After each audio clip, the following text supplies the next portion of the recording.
Hello, welcome to your academy. At your academy today in this lecture we will deal with a poem by Amiri Baraka titled as Wise First.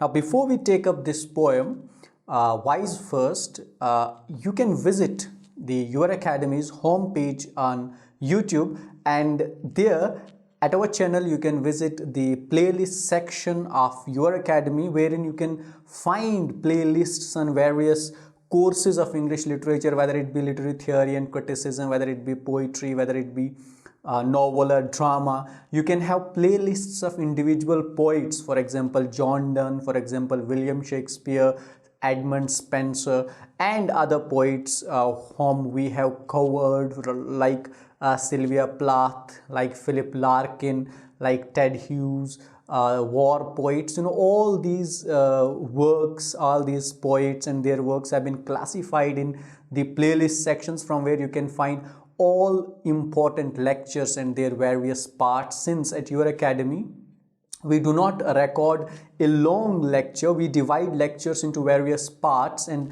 many a times students find difficulty in finding out the second part. Though we give the second part at the end of the video, you can click on that end screen, or you can visit the playlist section at the home page of Your Academy. So this lecture today would be about Wise First, a poem by Amiri Baraka, and this lecture is recorded on demand. If you also have to learn anything about English literature or want us to deliver a lecture on any topic, you can write in the comment section below. So before we take the text of the poem and try to understand the poem, as we do often at Your Academy, we try to develop the context of the poem, because once we understand the context, understanding the poem becomes fairly easy. So who was Amiri Baraka? He was a contemporary black Afro American writer, poet, playwright. Now, whenever you read about a person who is Afro-American or who is a black writer, two things come to mind directly. One, he would be anti-racist, particularly the racism that is very prevalent in America, for that matter, between blacks and whites, are the one which had existed there in European societies, in Africa, in America, and in other places of the world since times immemorial. You have read about colonization, you have read about colonial theories, you have read about black versus white, you know in the contemporary times about the Black Lives Matter, how much there is a tussle between black versus whites. So if there is a black writer, and if he is writing, he surely would be writing about the rights of the black.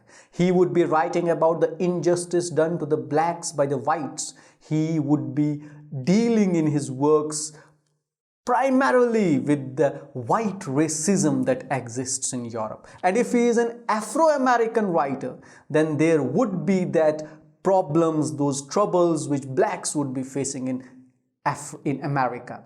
And Amiri Baraka is no exception to this.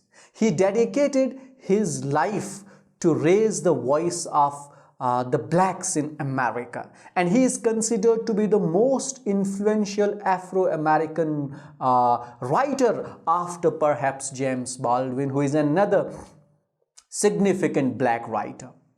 Amiri Baraka has been a very controversial figure during his lifetime, because of most of these black writers were militant in nature, were aggressive in nature, were violent in nature, particularly against the policies and attitude of the whites towards the blacks. And Amiri Baraka is no exception to that rule. He has suffered greatly because of his outward comments upon the policies of the American government. One of the reasons why Amiri Baraka was not very much favored in America or around was because he said after 9/11 took place in America, where Twin Towers were destroyed by an aeroplane, he said that Israelis and Americans, perhaps particularly the administration of George Bush had prior information about it. He also blamed that there must have been a hand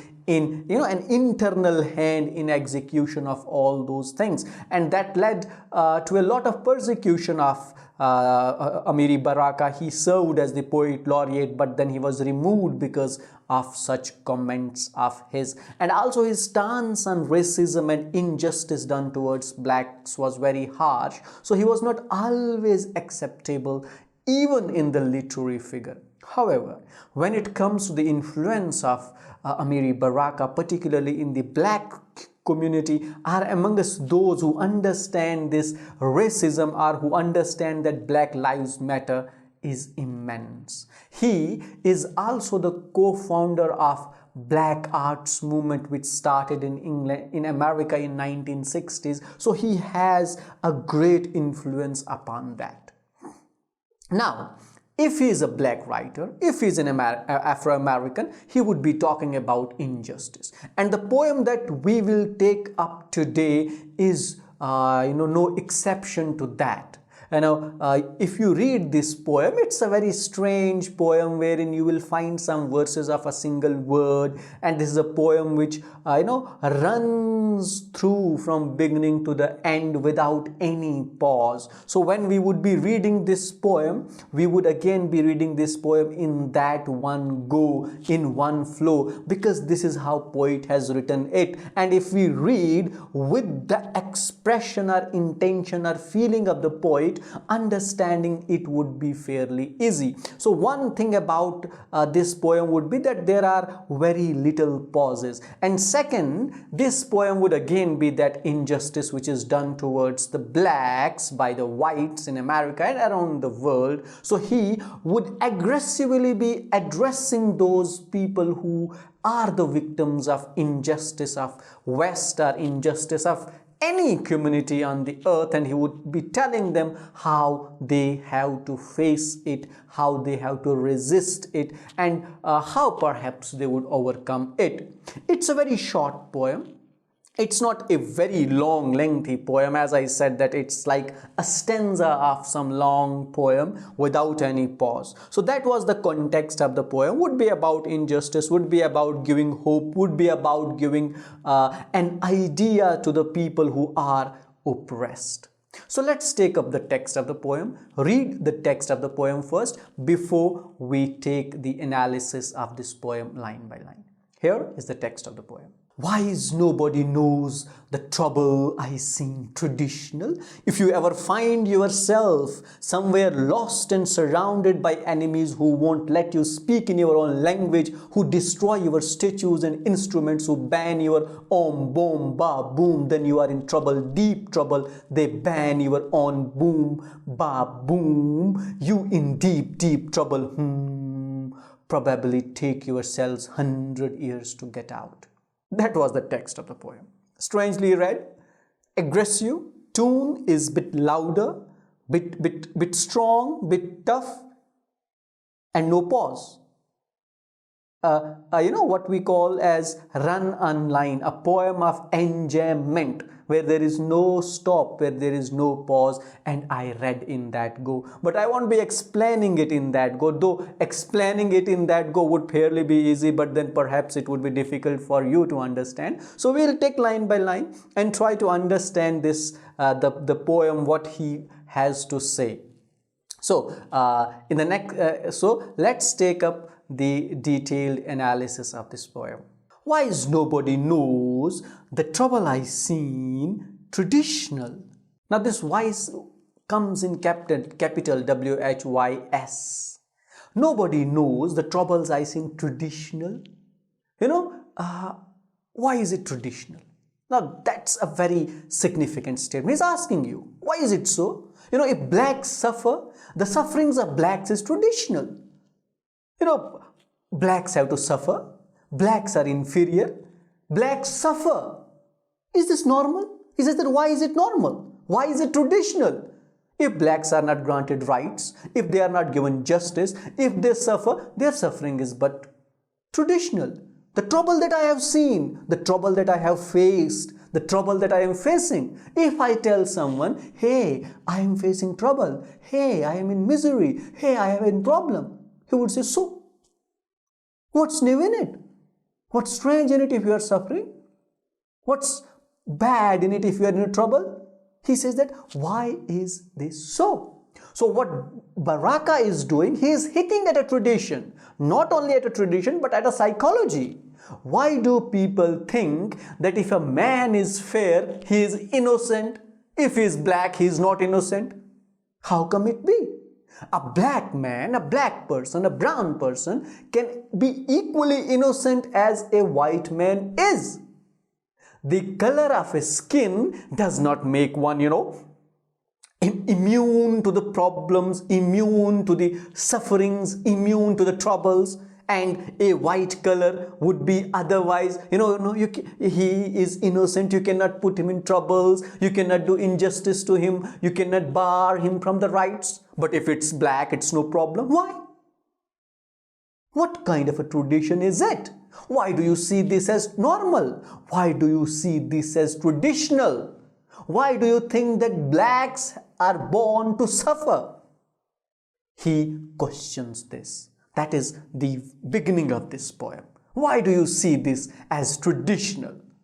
Now see, he has put these words, nobody knows the troubles I seen, in brackets.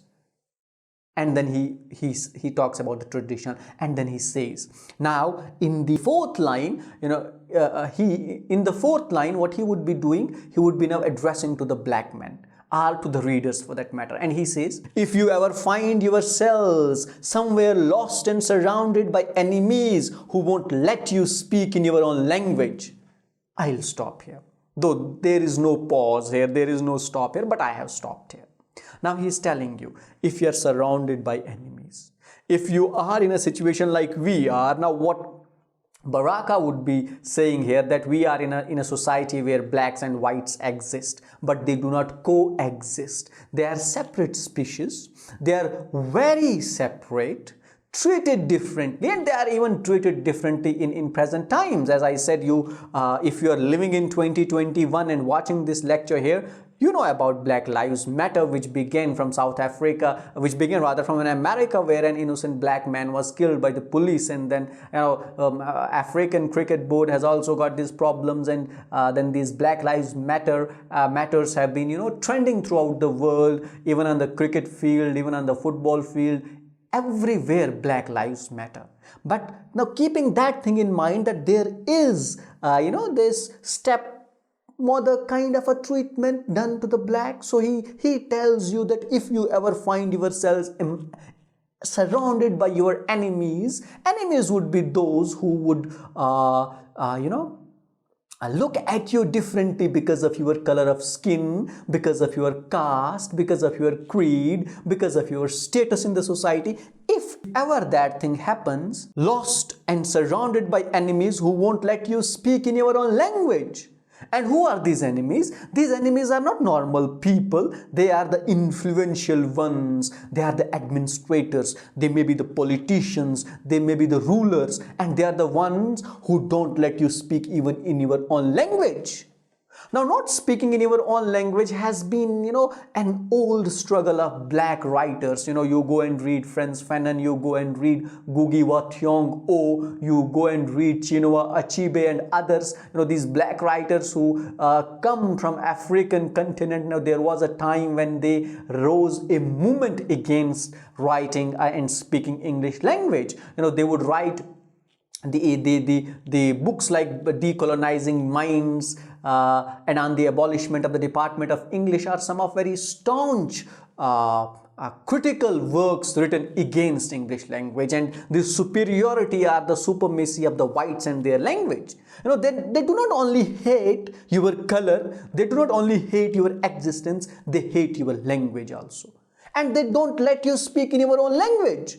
They would tell you that your language is inferior. And if you are ever surrounded by such people and are lost in that world where you are not allowed to speak in your own tongue, in your own language, what would you do? Further he says, who destroy your statues and instruments. They do not only bar you from speaking in your own tongue, in your own language, but they even destroy your statues. They even destroy your instruments. What does these statues and instruments mean? This would mean the civilization. This would mean the rituals. This would mean the customs, the traditions. They try to erase everything that is affiliated to your culture, to your identity, to your maybe nationality, to your civilization.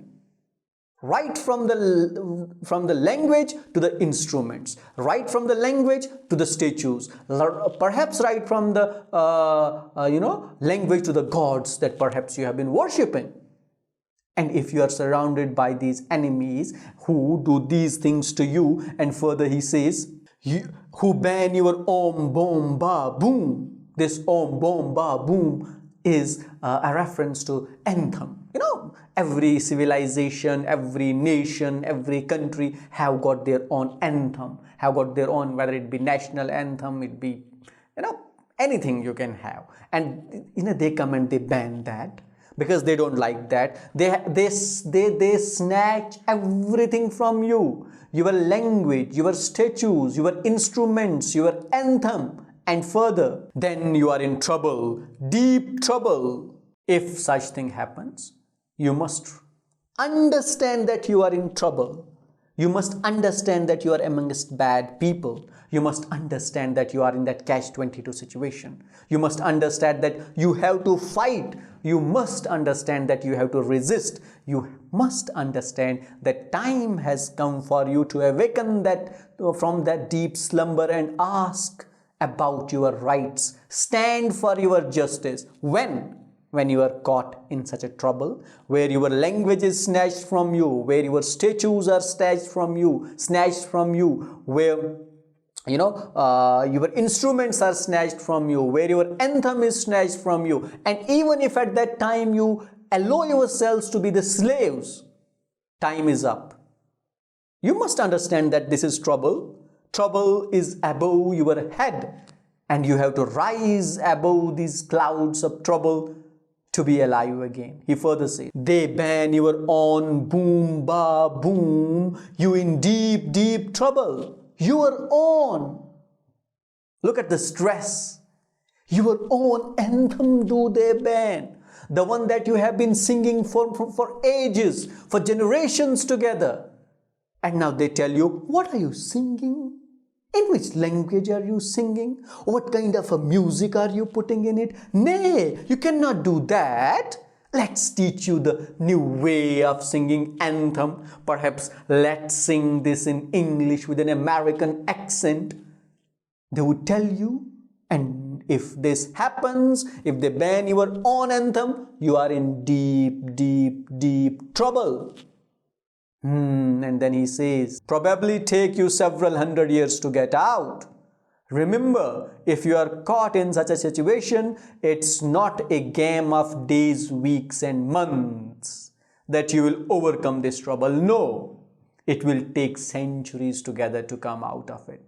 But not centuries of sleep and slumber, but the centuries of struggle, centuries of fight, centuries of awakening would take you out of this trouble.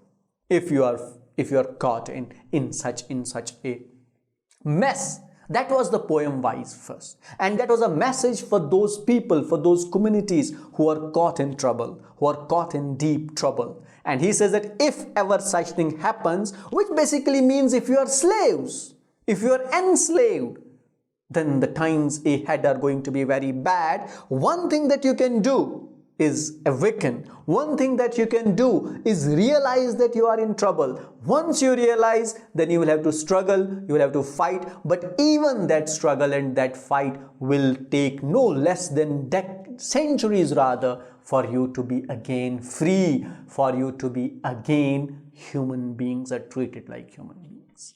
That was the poem Wise First. That is all we have at your academy for today. I hope that this lecture was helpful for you and you were able to understand this poem.